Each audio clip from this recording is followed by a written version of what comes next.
That's incredible, honestly. I love that. All right. Let's get the stream title and stuff updated.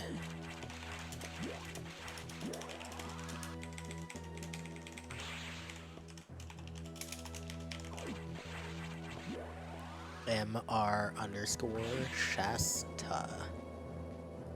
That's me. Metroid Prime Fusion. No, Twitch, that's not a game. Damn it, Twitch. That'd be cool, though. Now I want that. Alright. Your game is live on stream. They can hear it. We should be good to go. Sounds good. I guess I'll just finish off this boss practice, because I'm already halfway through it. The spoilers, dude. Dang. I apologize, everyone. Okay, I failed. Never mind. We're doing this. Alright. Are you there, next gen? Yeah, I'm here. Perfect. Alright, so in that case, I'll count it down. Cool. Alright, 3, 2, 1, go. So yeah, this is Metroid Fusion for a 10 Game Boy Advance, everyone. My name is Shasta. I play this game sometimes. It's pretty cool. But yeah, we're actually gonna start the run of one of the hardest tricks in the run, actually. So if I can get this, just like first try. But we'll see what happens. Essentially, I'm gonna do a series of about 6 or 7 wall jumps in a row. It's gonna be pretty lit. Got it perfectly. Okay, nice. Good start to the run in that case. Getting perfect climb is always a great start. Like it's like a sign the rest of the run will go well. Oh, most definitely. A lot of runners will reset that climb if they just don't get it perfectly, which is like probably a good thing. It's a waste a few seconds if you just don't get it right. And it's just the very beginning of the run anyways. Alright, so now I'm gonna go over and like go kill this enemy I'm supposed to be killing. That M tells me to kill. You can't read that because it's in Japanese, because it saves time. Japanese saves about 3 minutes RTA. A little more than that probably. Overall, it's a lot faster. It's less text, obviously, for both scrolling text and just like the general text you match through. And also, the text scrolls is faster in general than English, just a little bit. It's pretty cool, actually. Yeah, this one's a little longer one right here. It's gonna take like 20 seconds. Now, we saw me doing those platforms earlier was whenever I like go right next to the platform, I'd just shoot my regular beam. Whenever you shoot your beam, it resets to neutral in this game, which can be used for stuff like going on platforms immediately, which allows you to move a little bit faster off of them. Or for instance, it can also be used to like get a little more high off of a jump if you need to clear a gap, I guess. Nice, Fulgen. See, okay, got a bad look in this room because there's a zombie there. He's on the right of that platform, so I had to kill him to advance. And then you go to the platform. Or not to kill him, but like, it's just what I do.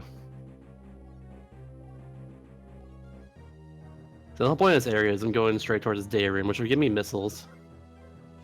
And missiles, obviously, are what you need for pretty much the entire run, in general. They're very important for killing things, and you need to kill things in this game. It's alright, Herc, no worries. But yeah, this is a scrolling text here. They actually advance faster, and I just hold down A. There's also 2 less lines in it because it's Japanese version. Has a little less space for text. Herc just needs to improve his writing papers speed. He needs to get better at speed running that. His IRL paper 8%. He needs to run Paper Mario. That's how he gets better writing papers. Exactly. There you go, Herc. You have your next speed game. Bam. All cards though. 8% is a little weird. Anyways, now I have missiles, so we can actually advance a little bit in the game now. I want to go to that little target area, so that's what we're gonna do. The only way to get there, because the actual way to get there is cut off by the SCX to destroy the area, is by going over here and killing this pipe. It was seeing that thing I just killed the 3 missiles a lot, by the way. There's a few of those things throughout the run, including one area where you can't advance unless you have 3 missiles in the area. Anyways, first off, I'm gonna get 2 missile tanks right here. This allows us to speed up the next boss, which is Arachnus. Because missiles do more damage, pretty much. That's basically the reason there. And now we have the first bit of like major luck in this run, which is these eye doors. At the beginning, there is gonna be 2 eye doors, which I'm feeling that. There's gonna be 2 eye doors that can shoot a bunch of different beams, and hey, I got good luck there. I got 1 beam out of that door. I can get up to 12 beams total out of that door, because every time before it gets vulnerable to shoot, I can have up to 4, but 4 beams is rare. Now this is Arachnus. I want him to roll. If he rolls, it wastes like 4 seconds, and he just rolled. Hooray. Alright, so hopefully it doesn't roll again. We're good. Now I'm gonna do is I'm gonna shoot 2 missiles at precise time, which means both of those are gonna be inside that core X that just formed, and that allows me to kill it just a little bit faster, which saves a little bit of the cycle of invincibility. So whenever those core X's appear after every single boss you kill, you have to shoot them with 1 missile, and then they'll be invincible for a few seconds, essentially. Which didn't happen there, thankfully. Now they gave 1 cycle of that, just shoot a missile at the precise time by hitting on the same frame like that. For some bosses I can shoot the missiles while it's both inside of it, and some of them I have to shoot it while it's like going into it. You'll see that later. Most bosses are killed that way. That was weird. Yeah, go back to the eye doors. Essentially, for every single eye door, it can either open up immediately for me to hurt it, or it can go up to 4. Most time it would be like 3 beams before it opens up, but sometimes it'll be 4 beams. I don't think everyone's ever gotten like 12 beams before it's opened up before, but it's possible, I imagine. Getting this mist tank right here is a little bit slower than getting one that's later on it down the line, but it's important for Sector 1, which I'm going to right now. Because in Sector 1 it's really important that I can serve my missiles for the entirety of the thing. The best way to do that is that I don't get hurt, essentially. So if I don't get hurt, I'll get missile drops like for every single one of my drops from all these enemies. So you gotta hope for that. It's unlikely to happen due to a few rooms in that sector being a little bit difficult, but we'll see. Also, that's SAX. It's our power suit getting taken over by an X-Parasite, which already is yellow and green things you've been seeing throughout whenever I kill an enemy. It got taken over by that, and now it's just kind of taking over the entire station. Oops. And destroying everything. Go ahead. So we're gonna see sack skip, right? Oh no. Who would do that in a marathon? That is a very fast way to kill a marathon run, for sure. Very much so. But we don't ever save in this run, by the way, so you don't want to die to SAX. Or die, period, rather. Alright, now I get Sector 1. The goal of this sector is that we destroy 5 atmospheric stabilizers. And that allows us to continue. The way we take this, though, is that well, actually, I'll explain when I get there. Let's see if I can do this in this room. I have trouble with destroying this thing here while moving. By God, so we're good. There's the first room of it. Notice how there's a bunch of air just floating around everywhere. Now, where his atmospheric stabilizer position is a little bit random. It's a little bit of weird luck, I guess.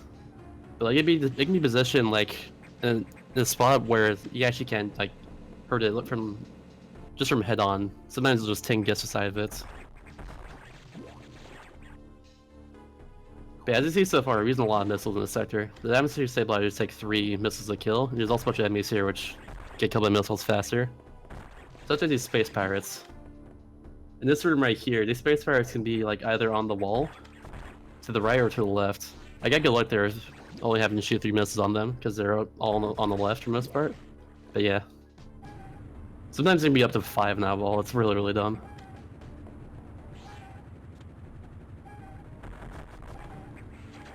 So far, it's going really well though. I've not gotten hurt, so that's definitely a good thing. Yeah, if I had only 20 missiles here instead of 25, it'd be very hard for me to actually. Well, it'd be a little more difficult for me to actually get through here without getting hurt. Like, it's more prevalent that I don't get hurt if I have less missile tanks. But in this case I do, so we're good.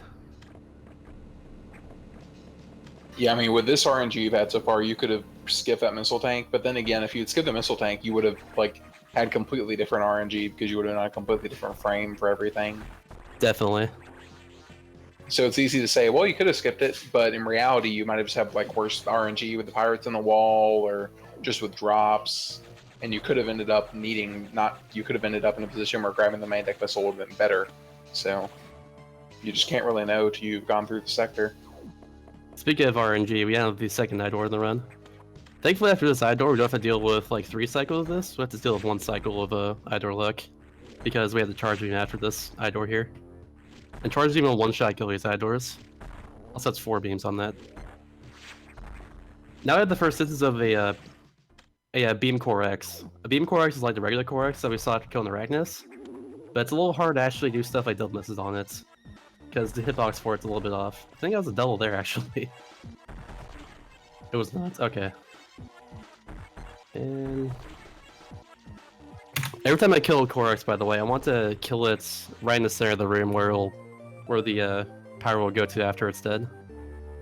So doing that is called sweet spots. So that's what I was doing there with it. I killed right where the sweet spot was, so that the power didn't move like too much at all. I'll see. Yeah.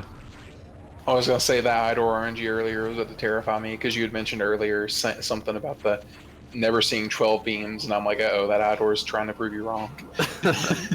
Yeah. Thankfully, he only got 4 beams there though, so that was good. 3 on the first cycle though, which is not the best, but it's okay. I feel like a lot of that split, or a lot of that segment there, is really just determined by that door, because it's like really based on that. There we go. That's the last atmospheric stabilizer. Destroy L5. We go destroy the one earlier, but we decided to bypass it because it's a little bit faster to do it later. Let's do this routing stuff. 11 beam, holy. Damn, pulls more. A lot. I mean, it's Paul's more. Like, I don't understand what it is with him, but he always says like the strangest things happen to him whenever he runs the game. No kidding about that one. I think he's had like a 12-round Yakuza because he messed up before, and then he's had like, and I'm not surprised at all that he's had 11 beams, and he's probably had it multiple times knowing him, so. Probably. I've had, I think, 8-round Yakuza as well before, too. Because I tend to mess with that fight a little bit, but thankfully I practiced it a bunch today, so hopefully it doesn't happen too much. But we'll see. I did runs last night, and I practiced Yakuza before, and it still had that happen. But I guess we'll wait and see. For now, we're going back to Sector 2. We're going to Sector 2 now, which is vegetated over, essentially. Each of these sectors have a different theme to it. It's like, down there is a lot more mechanical, but Sector 2 has a bunch of vegetation for it. Sector 4 is underwater, for instance. You'll see that later, I guess. All of them have really good atmosphere, though, in general. Like, especially the music as well. They kind of just give that feel of just it being you're in like a plant-like area, for instance. I don't know what it is about it though. Fusion actually does a really great job with the soundtrack because of that.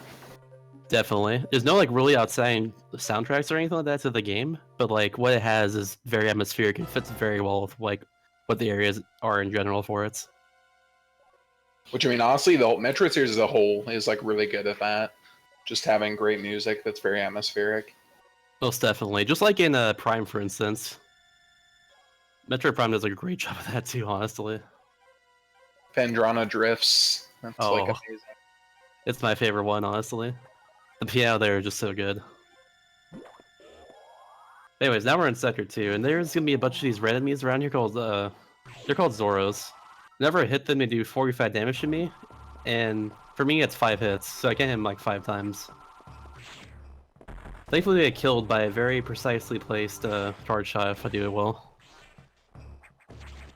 Now, in this room I don't want them to be going towards me. Unfortunately, they did that there, but it's fine.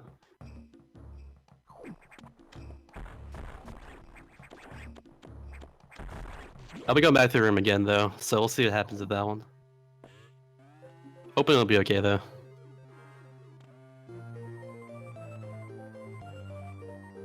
But I guess we'll see. Usually I mess with that room anyways, because I have a hard time like hitting these Zoras if they're going towards me. That's a personal thing for me. We're good though. I think one day I tried grinding out that room with them coming towards me, and I like grinded it out for like an hour or so straight, and I still couldn't get it consistently. And I'm like, you know what? I think I'm just gonna stop this for a little bit. Yeah. I had 465 attempts in this game, according to my life split here, and I still have a lot of trouble just hitting those things head on. It happens though, it's just how it is. By the way, we unlocked the level 2 doors there just so we get bombs. That's what's happening with all that. And now that we did that, it unlocks a bunch of other enemies and areas to go to. SX apparently started the door behind us, so that we have to go down here with the bombs we just got. I got bad luck in this room. Nope. Okay, slow this horror.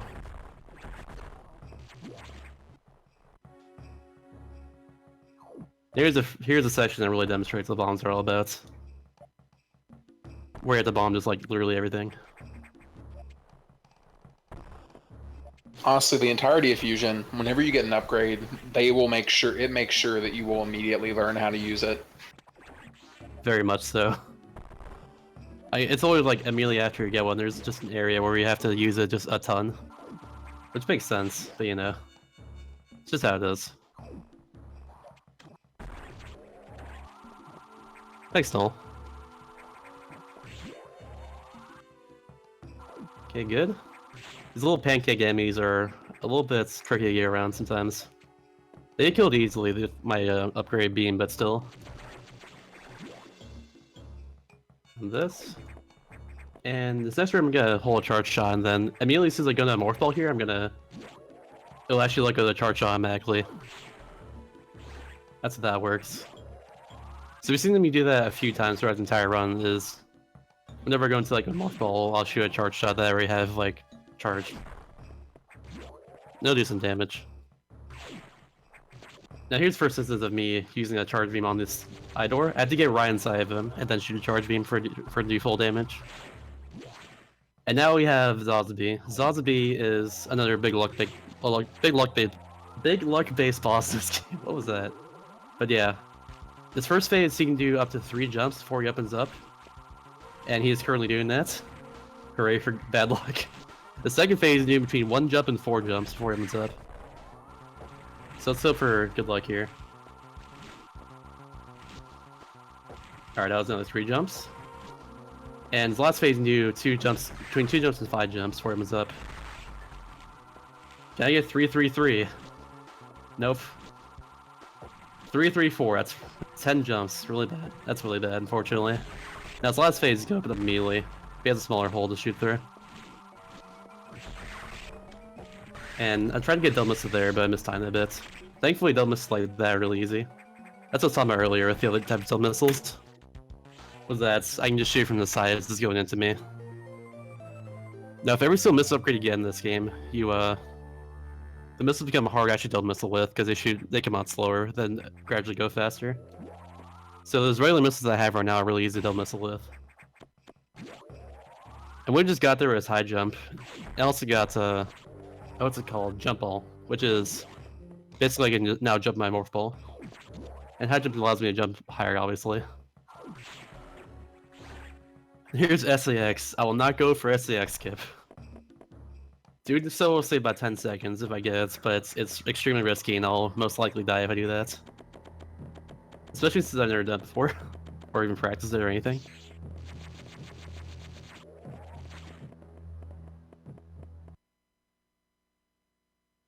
When 0%? Now that is a question. I probably never use 0%. I mean, Fusion low percent's not quite as bad as other games, but it's still hard. Like, you will die a lot. What's happening in this town right now?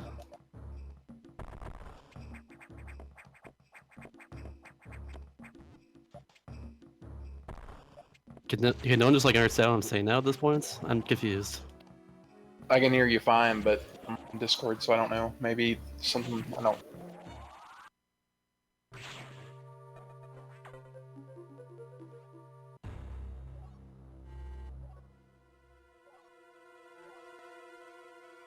Ah, that's one. Okay, gotcha. I was a little concerned there for a second, because if it was something tech related, I don't know how to fix it. Fusion has too much to talk about. Like, it's just... Yo, MR underscore Fasta. Funnily enough, I own the Twitch accounts MR underscore Go Fasta. Just because it's something I need at all of some sorts. Just for tests and stuff. Yeah, I'll speak slower, don't worry. Sorry, whenever I get like into commentary, I kind of just like speak fast for no reason, because I have a lot of stuff to say. But alright, here's Sector 4, now that we're in here. This is personally my favorite sector in the game. Like, I like the music and everything, and just the atmosphere in general. Not much to say other than that, really. The boss of the sector is a little bit luck-based, with how his movement goes and everything. But we'll see what happens with that. Hopefully it goes pretty well in this run. It should be okay.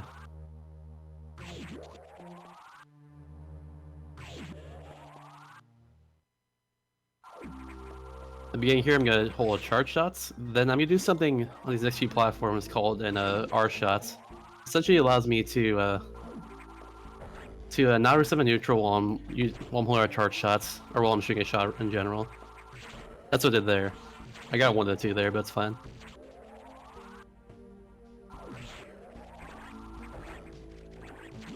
Now instead of going up there and place a bomb, I'm just going to do this instead. I'm going to do a jump extends. Just get across that gap. Jump extend is when I just shoot a shot while I'm there. While I'm spin jumping. That's all it is. It lets me get just a little bit more vertical, or a little more horizontal distance from my jumps. Oh no, I'm fast. That crab's in a bad spot where I couldn't missile it. That's fine though. That feeling you go too fast that the rest of the room goes slow. But it's fine.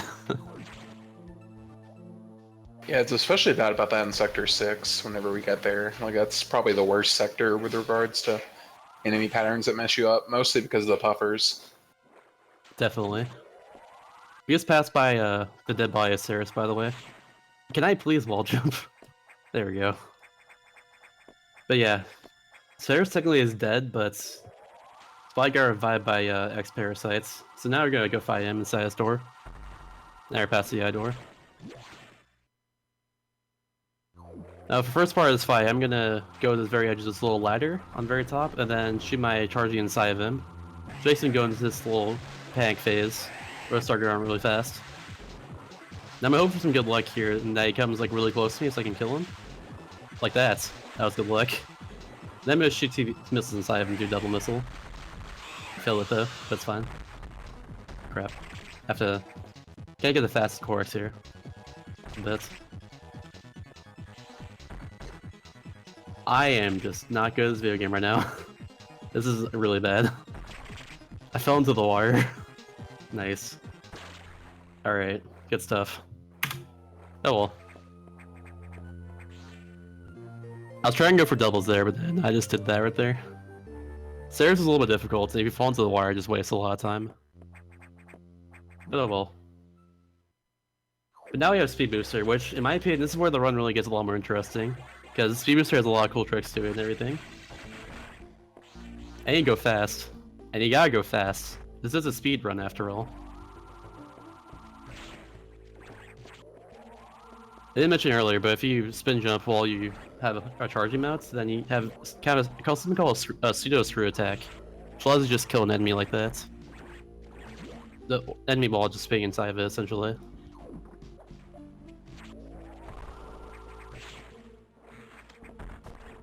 But now we're gonna lower the wire over here, which allows us to get out of the sector, essentially. Like that. And then instead of going all the way down around, I can store my shots like this, then just go back like that, start the door. And now I'm gonna do a little trick called low height here. I'll explain it after it's done, if I get it. Nice, I got it. Essentially what I did there is I shot my beam right at the very bottom of my apex there while I was going down. What that allowed me to do is it give me at a height where I can